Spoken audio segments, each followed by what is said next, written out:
Saudi में दोस्ती का तमगा, पाक नागरिकों को फांसी का फंदा। जी हां, सऊदी अरब और पाकिस्तान के रिश्तों में इन दिनों गर्मजोशी दिख रही है। रियाद में उच्च स्तरीय सैन्य कूटनीतिक संपर्क तेज है। इसी कड़ी में हाल ही में सऊदी अरब के रक्षा मंत्री प्रिंस खालिद बिन सलमान ने पाकिस्तान के सेना प्रमुख फील्ड मार्शल आसिम मुनीर को सऊदी अरब का प्रतिष्ठित किंग अब्दुल अजीज मेडल प्रदान किया। यह सम्मान किंग सलमान के शाही आदेश के तहत दिया गया, जिसे सऊदी पाक दोस्ती को मजबूत करने, रक्षा सहयोग को आगे बढ़ाने और दोनों देशों के रणनीतिक संबंधों के विकास में मुनीर की भूमिका का प्रतीक बताया गया। लेकिन इसी सम्मान के समानांतर एक कड़वी सच्चाई भी सामने आई है। जिस सऊदी अरब में पाक सेना प्रमुख को सम्मान मिला, उसी देश में 2 पाकिस्तानी नागरिकों को फांसी दे दी गई। यह विरोधाभास न सिर्फ पाकिस्तान बल्कि अंतर्राष्ट्रीय मानवाधिकार संगठनों के लिए भी गंभीर चिंता का विषय बन गया है। ब्रिटेन स्थित मानवाधिकार संगठन रिप्राइव के मुताबिक सऊदी अरब में 2025 मृत्यु दंड के मामले में अब तक का सबसे खूनी साल साबित हो रहा है। इस साल अब तक कम से कम 347 लोगों को मौत की सजा दी जा चुकी है। पिछले साल यह संख्या 345 थी।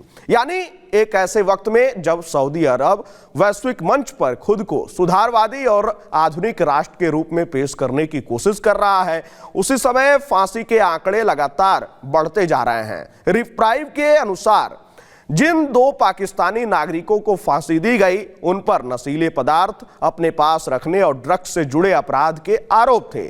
सऊदी अदालतों ने उन्हें दोषी ठहराते हुए मौत की सजा सुनाई। दोनों की पहचान सार्वजनिक नहीं की गई है। उनके परिवारों को न तो पहले से सूचना दी गई और न ही सौंपे गए।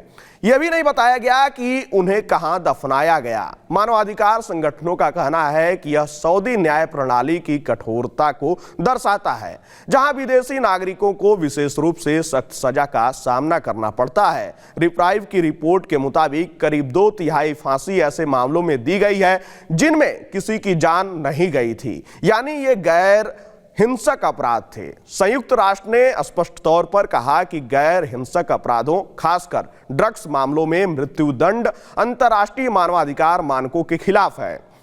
इसके बावजूद सऊदी अरब ड्रग्स के खिलाफ जीरो टॉलरेंस नीति अपनाए हुए है, जिसमें विदेशी नागरिकों को भी किसी तरह की नरमी नहीं दी जाती। इस साल मौत की सजा पाने वालों में आधे से अधिक विदेशी नागरिक हैं। इनमें एशिया और अफ्रीका के कई देशों के लोग शामिल हैं। 5 महिलाएं भी मृत्यु दंड की सजा पा चुकी हैं। एक पत्रकार और 2 युवा पुरुषों को भी फांसी की सजा दी गई है।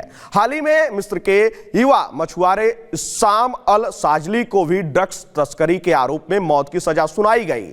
उसे 2021 में सऊदी तट के पास से गिरफ्तार किया गया था। इस मामले ने अंतर्राष्ट्रीय स्तर पर भी भारी आलोचना को जन्म दिया। सऊदी अरब मृत्यु दंड की प्रक्रिया को लेकर आधिकारिक तौर पर बहुत कम जानकारी साझा करता है। हालांकि मानवाधिकार संगठनों के अनुसार वहां आमतौर पर 2 तरीके अपनाए जाते हैं, सार्वजनिक रूप से सिर काटकर या फायरिंग स्क्वाड के जरिए। रिप्राइव का कहना है कि दोषियों के परिवारों को पहले से सूचित नहीं किया जाता, 100 परिवार को नहीं सौंपे जाते, दफन स्थल की जानकारी तक नहीं दी जाती। वहीं ह्यूमन राइट्स वॉच और अन्य संगठनों ने सऊदी अरब में मृत्यु दंड के व्यापक इस्तेमाल पर गहरी चिंता जताई है। मानवाधिकार कार्यकर्ताओं के मुताबिक हाल के वर्षों में चीन और ईरान के बाद सबसे ज्यादा फांसी सऊदी अरब में दी गई है। एक तरफ सऊदी अरब पाकिस्तान के सेना प्रमुख को सर्वोच्च नागरिक सम्मान देता है, दूसरी तरफ उसी पाकिस्तान के नागरिकों को बिना किसी रियायत मौत की सजा।